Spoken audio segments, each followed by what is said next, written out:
Welcome to the Slop Farm. Enjoy the video. You're starting now?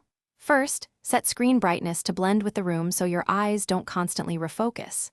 Next, turn on a blue light filter or choose a warmer color temperature to reduce short wavelength strain. Then, enlarge text and boost contrast so you read without squinting. Apply a matte screen protector or angle the device to cut glare. These changes immediately lower pupil demand and reduce flicker sensitivity, making extended use less taxing on your visual system. Once done with display tweaks, fix how you interact. Keep the phone about 16 to 18 inches away and the top edge near eye level to reduce downcast gaze and neck strain. Make a habit of the 20-20-20 rule.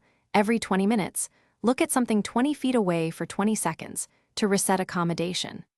Also, cap continuous sessions at 45 to 60 minutes, enable dark mode for low light use, and use larger UI elements to avoid leaning forward or squinting. To finish, care for your eyes with intentional blinking and lubricating drops when dryness appears. Blink 10 times slowly after long reads to recoat the surface. If headaches or blurriness continue, reduce refresh rate or disable adaptive brightness since rapid changes can trigger symptoms, and try switching color profiles. Finally, if pain, persistent blurred vision, or new light sensitivity occur, consult an eye specialist. These could signal underlying issues, not. Thanks for watching. Consider subscribing if we helped you today.